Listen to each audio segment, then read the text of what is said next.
and tailored interventions accordingly. Distinguished guests, ladies and gentlemen, we are pumping in resources to the 10 counties of West Pokot, Turkana, Samburu, Isiolo, Marsabit, Tana River, Lamu, Garissa, Wajir, and Mandera to ignite, stimulate, and sustain socio-economic projects of building resilience in the face of adversity, fueled mostly by climate change. Let me thank the World Bank for their unwavering support and commitment to this mission.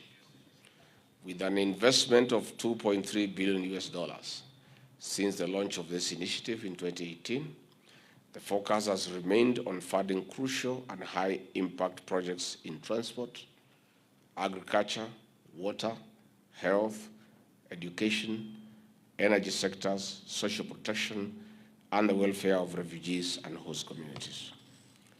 The conception and implementation of these projects aligns with the focus of the Ruto administration, which was elected on the promise of improving the lives of the people at the bottom of the socio-economic pyramid. I'm therefore pleased to chair this consultative forum as we collectively evaluate the progress and review performance of development programs being implemented under this initiative. It is part of the monitoring process of ensuring that we are on course to meeting the ultimate goal of enabling and target communities contribute to development of our nation. As the senior ranks of government, we are here to review the status of our investment and reach the discussions on emerging concerns and receive inclusive insights in our pursuit to ensure that we leave no one behind in the Kenya we want and desire. Distinguished guests, ladies and gentlemen, this conversation is very important as we consolidate development plans of the national government, counties, and their locations under other elected leaders. We are not only avoiding replication, but also strengthening our approaches for catalyzed implementation of the projects. The North and Northeastern frontier counties have been left behind for far too long. We focus on them mostly during drought and deluge disasters. Over the last 2 years, my office has been coordinating emergency responses to drought and El Nino rains, causing immense suffering and large-scale humanitarian crisis. It is not sustainable to mobilize resources for relief food, clean and safe water supplies, cash handouts, among other interventions, season after season. Such interventions are ad hoc and short-lived. We also, as a nation, dent our pride that with over 60 years of independence, that socio-economic independence in this region is still a mirage. With climate change, the cycle of asking for help is likely to persist unless we make and implement solid, systematic, and resolute decisions through strong partnerships. We have a duty and responsibility to dignify your people even when disaster strikes through lasting solutions. Distinguished guests, ladies and gentlemen, this is why our administration has given priority to devolution. Besides seeking and strengthening strategic partnership with the national and international actors in building better communities as underpinned by the bottom-up economic transformation agenda, the Kenya's Vision 2030, Agenda 2030 of the United Nations, and Agenda 2063 of the African Union. Why are some of these key interventions under the NEDI architecture? In supply of more safe water for domestic and commercial use, we are activating the crop and livestock subsectors in these vast virgin lands. 2, in quality primary and secondary education, we are empowering the community into self-reliance, not only for today, but for posterity. 3, in harnessing solar power, we are igniting the economic potential of the region by sparking and spurring the Juakari sector and expanding employment opportunities. 4, through increased road networks, we are opening up the region to trade between and among the counties. These and other climate action-based initiatives will lead us to the desired change. NEDI programs are rising to the occasion and we have an opportunity to work with the World Bank and other partners in long-term transformative initiatives of propelling the needy counties into the next socio-economic power cells of our country. However, ladies and gentlemen, we must not only be realistic but also reflect on this gracious support.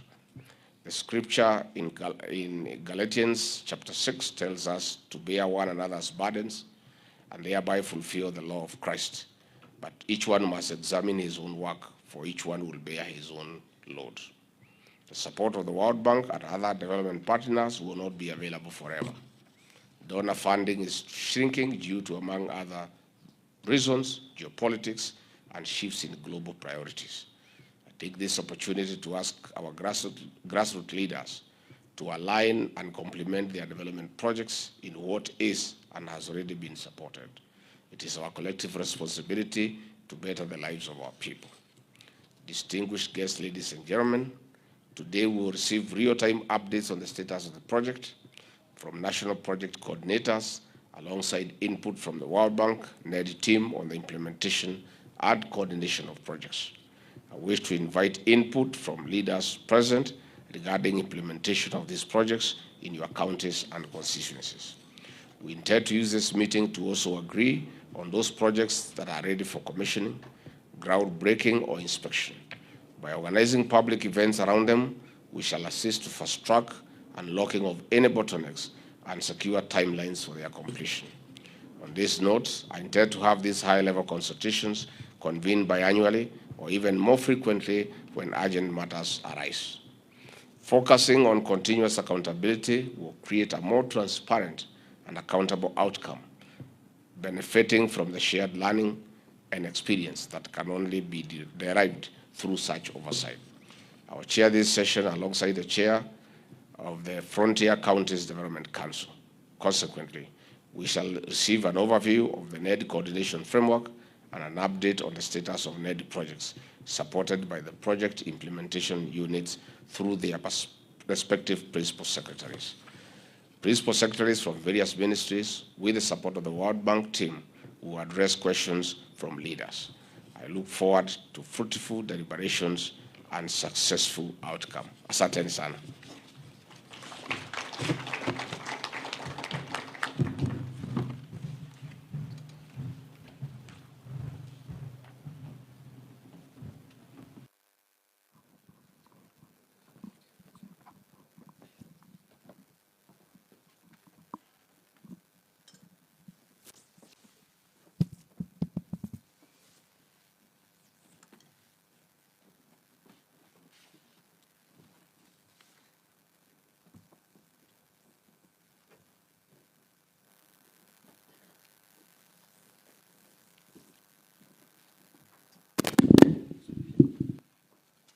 His Excellency, the CSS, PSS, elected leaders, the technical team, the PIUs, and the World Bank team, good morning.